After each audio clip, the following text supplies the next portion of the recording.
আমার কোরআন নিয়ে একটা কোশ্চেন ছিল, যদি অনুমতি দেন। হ্যাঁ, বলেন। কোরআনে তো মাঝে মাঝে কিছু সঠিক ভবিষ্যদ্বাণীও পাওয়া যায়, যেমন সূরা রোমের আয়াত 1 থেকে 3 মনে হয়, যে রোমরা যে একটা আহ, একটা ভবিষ্যৎবাণী আমাকে বলেন, যে ভবিষ্যৎবাণীটা আ সাধারণ মানুষ এমনিতে বুঝতে পারত না। কিন্তু শুধুমাত্র কোরআন থেকে এটা জানা গেছে। এই যে অমুককে যুদ্ধে হারাবে, তমুককে যুদ্ধে হারাবে এগুলো তো অনেক দেশে অনেকভাবে বলা হয়েছে। অনেক ধর্মগ্রন্থতে এই ধরনের কাহিনী বলা আছে যে একদিন অমুকরা অমুক দেশকে হারাবে। এটা তো সব জায়গাতেই বলা হয়েছে। এরকমের না। এমন একটা জিনিস বলেন, ভাষা কথা না। এমন একটা জিনিস বলেন যে জিনিসটা স্পেসিফাই করে বলেন যে এই আয়াতে এই জিনিসটা বলা হয়েছে, এটা পরবর্তীতে ঘটেছে। আমি তো দেখেছি কোরআনে যেই বার্তাগুলা বলা আছে অনেকগুলাই ভুল প্রমাণিত হয়েছে। কিন্তু ভাই অনেক বিজ্ঞানময় আয়াতও তো রয়েছে, যেটা শুনি একটা মুমিনদের কাছ একটা থেকে। উদাহরণ দেন যেই বিজ্ঞানটা এর আগে কেউ জানতো না, কোরআনেই ১ম বার বলা হয়েছে। এমন একটা উদাহরণ দেন যেটা কোরআনে স্পষ্টভাবে আছে, কোনো ভাষা কথা না। মানে ধরেন যে আ আ আপনি আপনি কি বুঝেছেন ওই কোরআনের আয়াতটা থেকে আপনি কি বুঝেছেন সেটা না। মানে হয়তো এখানে কলা বলা আছে, আপনি কলা থেকে বিগ ব্যাং বুঝে ফেলছেন। হ্যাঁ? এটা আপনার বুঝ। আপনার বুঝটা আমি বুঝতে চাচ্ছি না। কোরআনে স্পেসিফাই করে বলা আছে এরকম একটা জিনিস আমাকে দেখান তো একটু তাহলে। ভাইয়া একটু সময় লাগবে, আমাকে 1 মিনিট দিতে পারবেন? ১ মিনিট কেন? অনেক মিনিট দিতে পারবো। কিন্তু দেখায় যেতে হবে। আর যদি দেখাতে না পারেন তাহলে কি হবে সেটা আগে একটু বলে নেন। যদি এমন কিছু দেখাতে না পারেন তাহলে কি হবে সেটা আগে একটু বলেন। তারপর আপনাকে আমি ১ মিনিট না ৫ মিনিট দিচ্ছি। ভাইয়া আপনি বলেন। হ্যাঁ।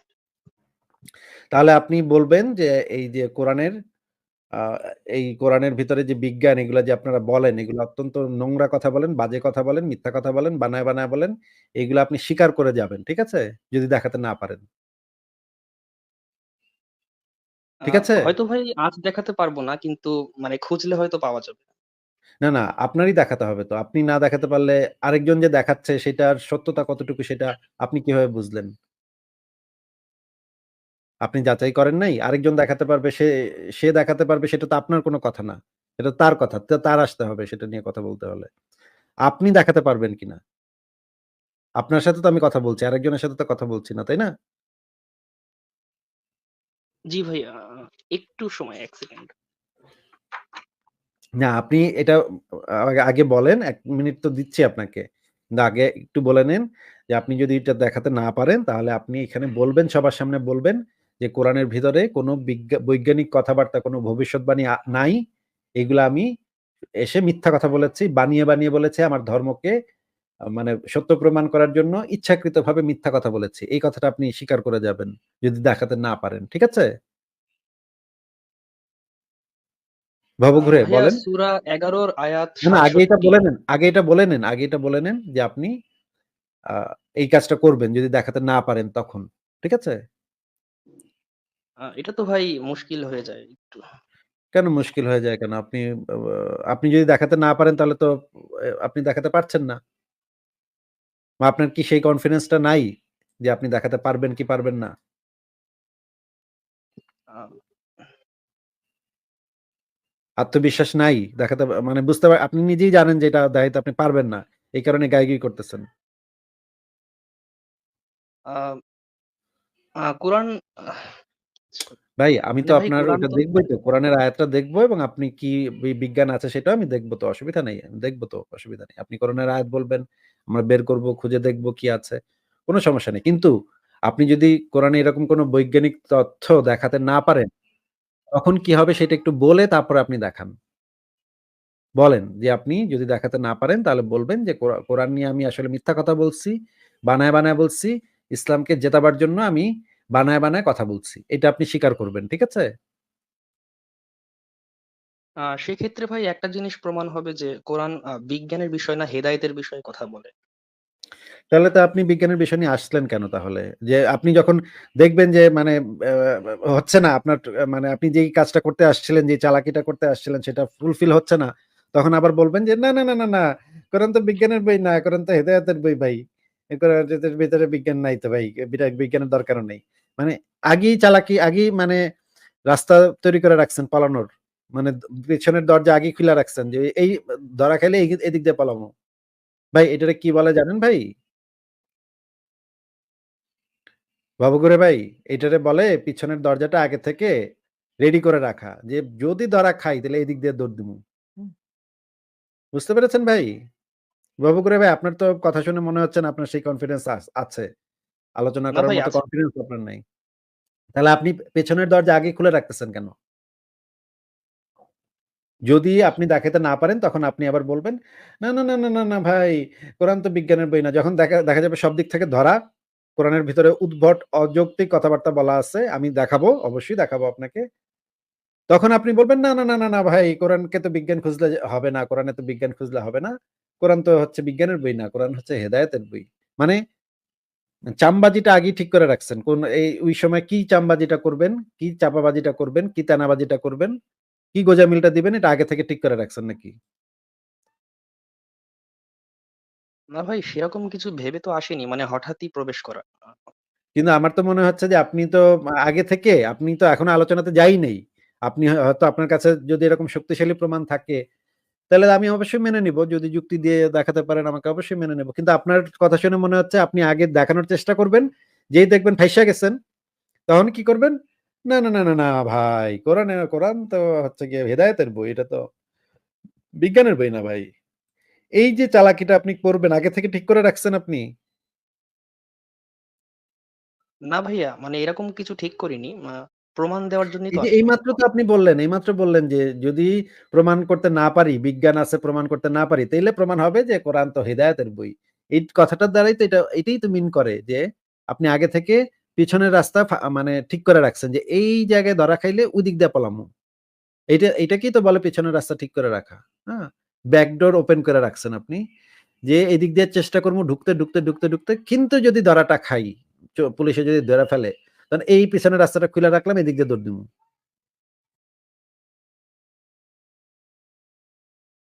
ভাই, ভবঘুরে ভাই, এটা তো একটা অসৎ কাজ করছেন আপনি। আপনার তো মানে কণ্ঠ থেকেই বোঝা যাচ্ছে যে আপনি একটা অসৎ উদ্দে মানে আপনার নিজের ভিতরে honesty নাই। আপনি নিজেই বুঝতেছেন আপনার কথাগুলা সত্য না। নিজেই জানেন আপনি। না ভাইয়া সত্যই। আপনি নিজে জানেন দেখেই তো আপনি এটা বললেন। যে যদি এটা প্রমাণ হয় আপনি এটাও বলছেন না যে আপনাকে আমি বললাম যদি আপনি কোরআন থেকে বিজ্ঞান দেখাতে না পারেন তখন কি করতে হবে আপনার সেটা বলে দিলাম। তখন আপনি বললেন যে, "না এটা আপনি বলবেন না। কারণ আপনার ভিতরে সেই কনফিডেন্স টা নাই যে কোরআনের ভিতরে কোন ধরনের বৈজ্ঞানিক তথ্য আছে।" কোরআনের ভিতরে কিভাবে থাকবে? কোরআন তো একটা আ আরব দস্যুর লিখিত যে হচ্ছে ধর্ষণকারী যে হচ্ছে শিশু ধর্ষণ করছে, যে হচ্ছে গনিমতের মাল নিয়ে ভোগ করছে, মেয়েদেরকে তুলে এনে ভোগ করছে। এরকমের একজন দস্যু সর্দারের লিখিত একটা বই। এটার ভিতরে বিজ্ঞান কিভাবে থাকবে? ওই বেটা তো মানে অশিক্ষিত মূর্খ ছিল। আপনি নিজেও জানেন যে সেটার ভিতরে কোন ধরনের এই ধরনের কোন কথাই নাই। এই কারণেই আপনি আগে থেকে রাস্তা তৈরি করে রাখছেন। যে কিভাবে পিছলাবেন।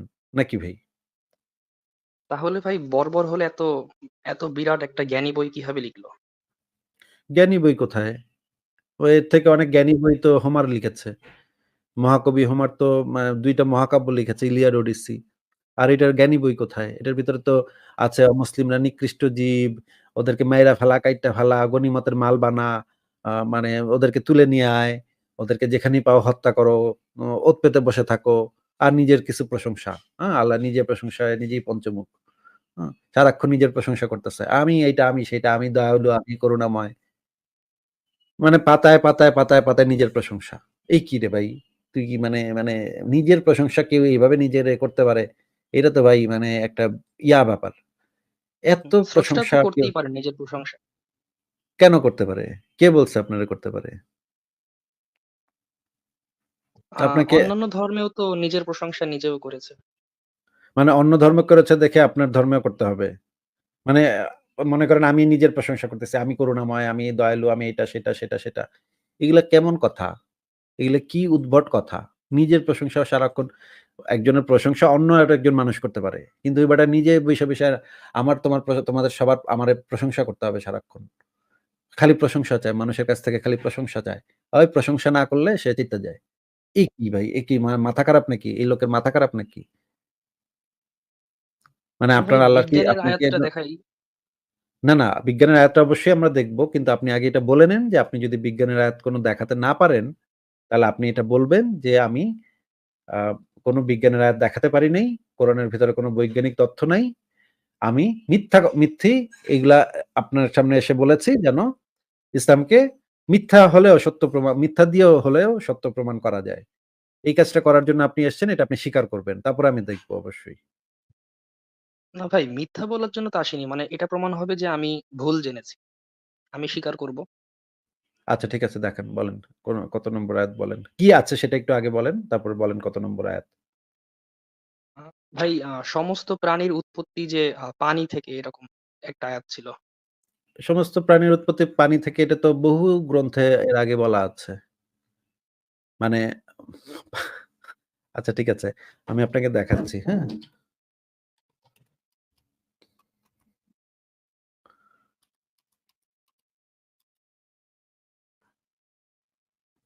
আ ১ম এ আমরা দেখি যে এই বিষয়ে অন্যান্য গ্রন্থে কি লেখা আছে সেটা একটু দেখি। এটা কি স্ক্রিনে দেখা যাচ্ছে ভাই? হ্যাঁ ভাইয়া, কিন্তু একটু ছোট। আচ্ছা, একটু অপেক্ষা করেন। হ্যাঁ, হ্যাঁ, ঠিক আছে। এবার দেখা যাচ্ছে? জি, জি, দেখা যাচ্ছে। আচ্ছা এখানে এটা হচ্ছে বইটার নাম হচ্ছে আ দার্শনিক প্রবন্ধাবলী, তত্ত্ব ও বিশ্লেষণ। প্রকাশক হচ্ছে বাংলা একাডেমি। লেখক হচ্ছে মোহাম্মদ আব্দুল হালিম। মে ২০০৩ সালে লিখিত বইটা। এই বইটার ভিতরে যে জিনিসটা বলা আছে যে থেলিসের পানিতত্ত্ব। থেলিস কে এটা জানেন আপনি? গ্রিসের একজন তৎকালীন বিজ্ঞানী হয়তোবা। হ্যাঁ, দার্শনিক বিজ্ঞানী। দার্শনিক। উনি মোহাম্মদের অনেক আগে মারা গেছে। এটা তো জানেন যে মোহাম্মদের অনেক আগে সে মরে গেছে। এটা জানেন? হ্যাঁ, হ্যাঁ। আচ্ছা। এই থেলিস একটা পানিতত্ত্ব দিয়েছিল বা ওইটাকে বলা হয় থেলিসের ওয়াটার ফিলোসফি। থেলিস ওইখানে লিখে গেছেন, তিনি মনে করতেন পানি হচ্ছে সমস্ত দ্রব্যের মূল বা আদি কারণ। পানি থেকেই সবকিছুর উৎপত্তি এবং পানিতেই সবকিছু বিলীন হচ্ছে। পৃথিবী মহাসমুদ্রে ভাসমান একটি পানি হতে প্রয়োজনীয় সার সংগ্রহ করে। এই বিশ্বব্রহ্মাণ্ডের সবকিছুই পানির নানা রূপান্তর মাত্র। এই তথ্যগুলা ভুল ছিল কিন্তু তারপরেও সে অত্যন্ত পুরোনো দিনের একজন মানে পণ্ডিত ব্যক্তি। তিনি মনে করতেন পৃথিবী মহাবিশ্বের সমস্ত কিছু পানি থেকে উৎপত্তি হয়েছে। তো এ তো মুহাম্মদের অনেক আগে বলে গেছে যে সবকিছু পানি থেকে উৎপত্তি। তাহলে আমরা দেখি কোরআনে কি বলা আছে। কোরআনে যেটা বলা আছে, মহাবিশ্ব সৃষ্টির আগে আল্লাহর আরশ ছিল পানির উপরে। এটা বলা আছে সূরা হুদের ৭ নম্বর আয়াতে। এটা পড়েছেন না ভাই আপনি? হ্যাঁ, হ্যাঁ, সূরা হুদ ৩৭ নম্বর আয়াত। সূরা হুদে বলা আছে মানে মহাবিশ্ব সৃষ্টির এই যে তিনি সর্বশক্তিমান যিনি সৃজন করেছেন আসমান ও জমিনকে ৬ দিবসে আর সিংহাসন আসীন ছিলেন যা ছিল পানির উপরে। আসীন ছিলেন, তিনি সিংহাসনে আসীন ছিলেন মানে past tense বোঝা যাচ্ছে ভাই? আচ্ছা, জি ভাই, পাস্ট টেন্স। যা ছিল পানির উপরে মানে তার সিংহাসন, তার আরশটা ছিল পানির উপরে।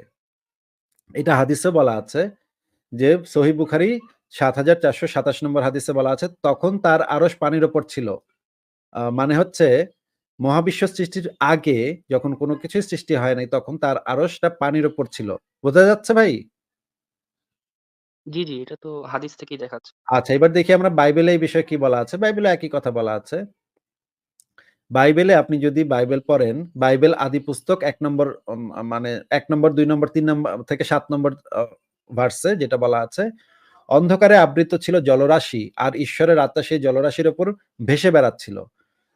তারপরে ঈশ্বর বললেন, জলকে ২ ভাগ করার জন্য আকাশমণ্ডলীর ব্যবস্থা হোক। তাই ঈশ্বর আকাশমণ্ডলের সৃষ্টি করে জলকে পৃথক করলেন। মানে এখানেও একই কথা বলা আছে। আচ্ছা এবার দেখি হিন্দু ধর্মগ্রন্থে কি বলা আছে।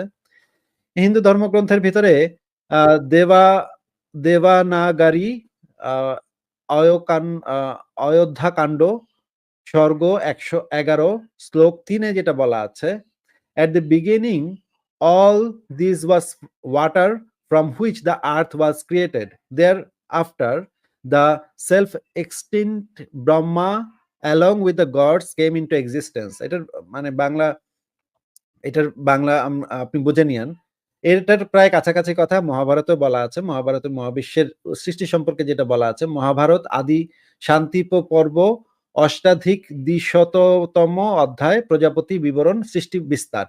এখানে যেটা বলা আছে, সমগ্র বিশ্ব এক ঘোরতর অন্ধকারে নিমজ্জিত ছিল। পরম ব্রহ্ম নিজ তেজে সেই অন্ধকার দূর করে জল সৃষ্টি করলেন। সেই জলে সৃষ্টির বীজ নিক্ষেপ করলে একটি অতিকায় সুবর্ণ অণ্ড বা ডিম সৃষ্টি হয়। দেখা যাচ্ছে ভাই?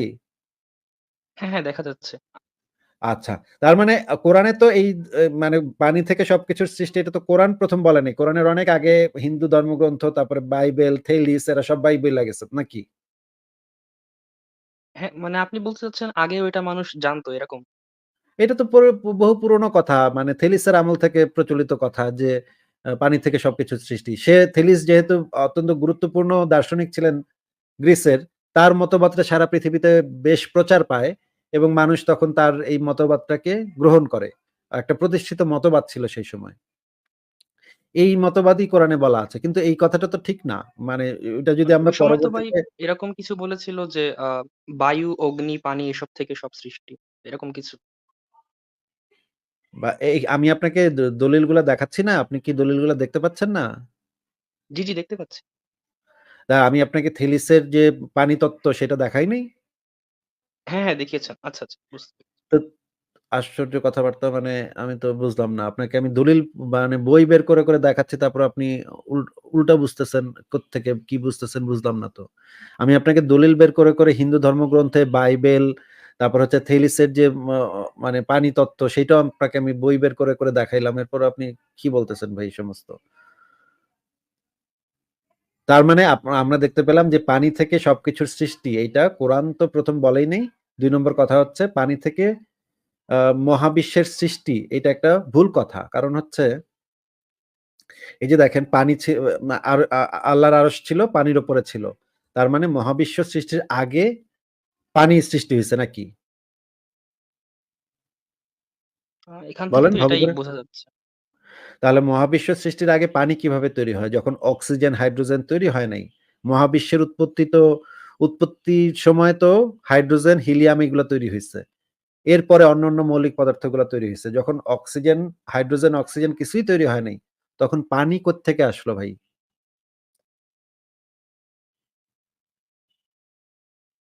হতেও পারে আগে থেকে তৈরি ছিল। তাহলে আগে থেকে তৈরি থাকলে তো তাহলে তো আর তাহলে তাহলে তো মহাবিশ্ব তৈরি হয়েছে পানির ভিতর থেকে, পানির মধ্য থেকে। এটাই তো কোরআন বলছে সবকিছু পানি থেকে। সবকিছু পানি থেকে কিভাবে? মানে মহাবিশ্বের উৎপত্তি তো পানি থেকে না। পানি তো একটা যৌগিক পদার্থ। যৌগিক পদার্থের মূলে থাকে ২ টা পানির ভেতরে ২ টা মৌলিক পদার্থ আছে। হাইড্রোজেন এবং অক্সিজেন। এগুলো পড়েছেন স্কুলে কখনো? হ্যাঁ, হাইড্রোজেনই তো তাহলে ১ম যে মৌলিক দ্রব্য। সেখান হাইড্রোজেনের থেকেই তো উৎপত্তি তো বাকিগুলো। মহাবিশ্ব সৃষ্টির মানে শুরুতে তো হাইড্রোজেন সৃষ্টি। মহাবিশ্ব সৃষ্টির মহাবিশ্বের উদ্ভবের শুরুতে হাইড্রোজেনের সৃষ্টি। তাহলে হাইড্রোজেনই যেখানে নাই, তৈরি হয় নাই সেখানে কিভাবে পানি আসবে কোত্থেকে?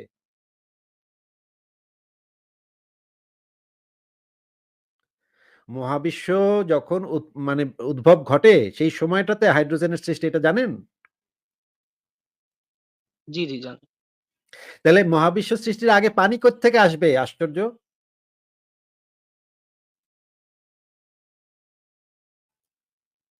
মানে একটা কিছু বললেই হইল। মানে যা ইচ্ছা বললেই হইল। মানে ইসলামে বলা আছে মহাবিশ্ব সৃষ্টির আগে পানি ছিল। পানির উপরে ভাসতেছিল সবকিছু। এগুলো তো গাঁজাখুরি কথা ভাই। এটার ভিতরে আপনি বিজ্ঞান পাইছেন?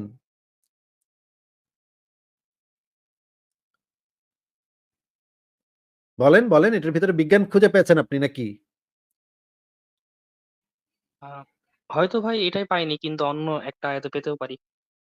না এই যে আয়াতটা নিয়ে কথা বলছেন সেই আয়াতটা নিয়ে কথা বলেন। এখানে তো ভাই ক্লিয়ার যে মানে এর আগেও মানুষেরা হয়তোবা এটা জানতো। আ যেটা বোঝা যাচ্ছে আরকি দলিল দেখে। তো এর আগে থেকে মানুষ জানতো যে মানে এগুলা তো নানা ধরনের কল্পকাহিনীও ছিল। এই যে হিন্দু ধর্মে যেগুলা বলা আছে সেগুলো তো কল্পকাহিনী, জাস্ট কল্পকাহিনী। আর বাইবেলে যেটা বলা আছে সেটাও তো কল্পকাহিনী। কিন্তু বাইবেলের কথা এবং ইসলামের কথা তো একই। এই যে বাইবেলেও যেটা বলা আছে ঈশ্বরের আত্মা সেই জলরাশির উপর দিয়ে ভেসে বেড়াচ্ছিল। কোরআনেও বলা আছে যে তার সিংহাসন আসীন ছিল তিনি সিংহাসনে আসীন ছিলেন যা ছিল পানির উপরে। মানে এক্সাক্টলি সিমিলার কথা। নাকি? মোটামুটি একই কথা। এবং হিন্দু ধর্মেও একই কথা বলা। এই যে পরম ব্রহ্ম নিজ তেজে সেই অন্ধকার দূর করে জল সৃষ্টি করলেন। সেই জলে সৃষ্টির বীজ নিক্ষেপ করলে একটি অতিকায় সুবর্ণ অণ্ড বা ডিম সৃষ্টি হয়। সেই অন্ডের মধ্যে পরম ব্রহ্ম স্বয়ং প্রবেশ করলেন। তারপর অন্ড ২ ভাগে বিভক্ত হয়। এই যে মানে কথা তো একই। কিন্তু এই কথাগুলো একটাও তো মানে কোন বিজ্ঞানের সাথে কোন মিল নেই। এগুলো তো প্রাচীনকালের আজগুবি সমস্ত গাঁজাখড়ি আজগুবি কথাবার্তা। এগুলো পড়লেই তো বোঝা যায় যে এগুলো প্রাচীনকালের মানে যারা একটু মূর্খ ছিল, যাদের এই জ্ঞানগুলা ছিল না তারা এই সমস্ত বানায়, বানায় লিখছে। এগুলো তো পড়লেই বোঝা যাচ্ছে। বলেন এটার ভিতরে আপনি বিজ্ঞান খুঁজে পাচ্ছেন? এটা বৈজ্ঞানিক কথা। এটা বৈজ্ঞানিক তত্ত্ব। মহাবিশ্ব সৃষ্টির আগে আল্লাহর আরশ ছিল পানির উপরে। তিনি সিংহাসনে বইসেছিলেন পানির উপরে। এটার ভিতরে আপনি বিজ্ঞান পাইছেন। সিরিয়াসলি।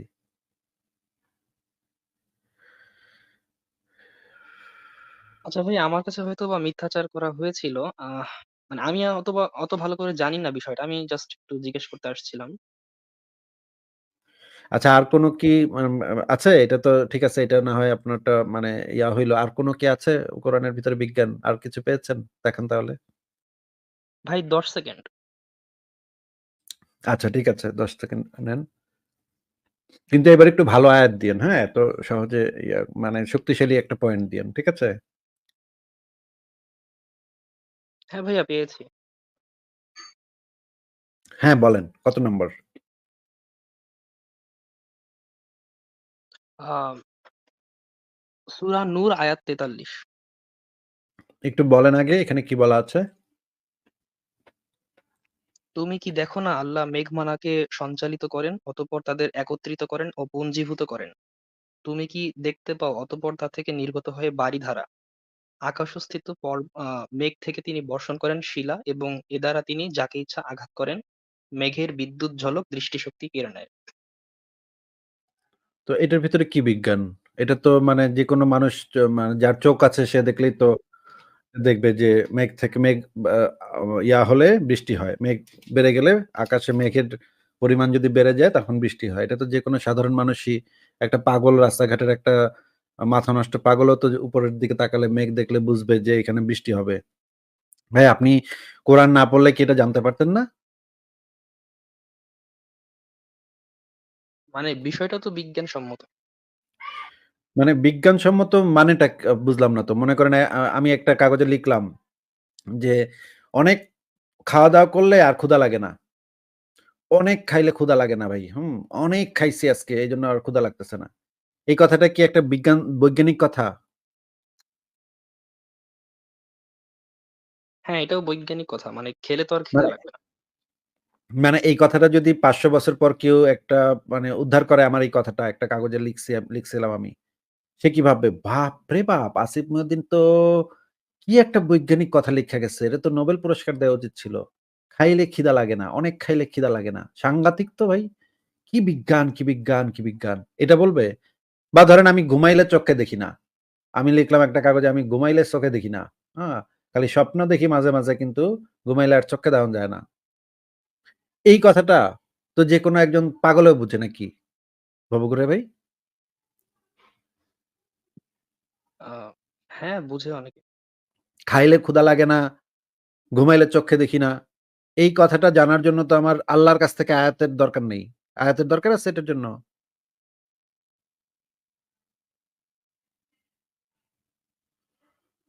মনে করেন আমি একটা কাগজে লিখলাম ১০ তালা থেকে যদি নিচে আপনি লাফ দেন, মাটিতে লাফ দেন, তাহলে আপনি বসকায় যাবেন।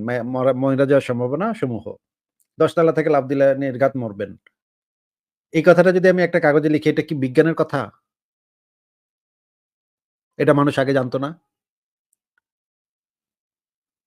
এটা আল্লাহ পাকের হ্যাঁ, বলতে হবে? এটা আল্লাহ পাকের বলতে হবে যে তুই ১০ তলা থেকে লাফ দিলে তুই মরবি। এটা কি ভাই মানে অদ্ভুত তো অদ্ভুত তো কথাবার্তা। আকাশে মেঘ হইলে বৃষ্টি হয়। এর তো ভাই মোহাম্মদের বাপের জন্মের ১৪,০০০ বছর আগের থেকে মানুষ জানে। আকাশের দিকে যে তাকাইছে, যে কয়েকবার তাকাইছে সেই জানে যে বেশি মেঘ হইলে কালো রঙের মেঘ হইলে বৃষ্টি হবে। এবং মাঝে, মাঝে বিদ্যুৎও চমকাবে। বৃষ্টির সময় তারা দেখছে বিদ্যুৎ চমকাইতে। তারা হাজার, হাজার মানুষ লক্ষ, লক্ষ সারা পৃথিবীর সব মানুষ এটা জানে। যারা হচ্ছে আকাশের দিকে ২-৪ বার তাকাইছে তারাই জানে। এটা কোরআনের বৈজ্ঞানিক মিরাকল। ভাই সিরিয়াসলি আপনি কোন ক্লাসে পড়েন বলেন তো ভবে ঘুরে? আপনি কি স্কুলে পড়েন নাকি চলে গেছে? দেখেন মানে, মানে কি এটা? মানে এটা কোনো এত মানুষ এত হয়, এত মানে আচ্ছা এই ছেলের জন্য এইটাই আমার কাছে আমার বলার আছে দেখেন। লক্ষ্মী সোনা জাদুর কণা টুনটুনি ঝুনঝুনি। মানে অদ্ভুত ব্যাপার, অদ্ভুত ব্যাপার। অদ্ভুত ব্যাপার যে মেঘ হয়, আকাশে মেঘ হয়, ২ টা মেঘ আবার ঘষাঘষি লাগে। তখন আবার বৃষ্টি হয়, আবার ওই বিদ্যুৎ চমকায়। এটা কোরআনে লেখা আছে, এটা একটা বৈজ্ঞানিক তথ্য। সিরিয়াসলি আপনারা চিন্তা করছেন মানুষ কতটা উজবুক হইলে মানে কিছু বলার নাই, কিচ্ছু বলার নাই। ধর্ম মাত্রই যে নির্বুদ্ধিতা সেটার একটা জ্বলন্ত প্রমাণ।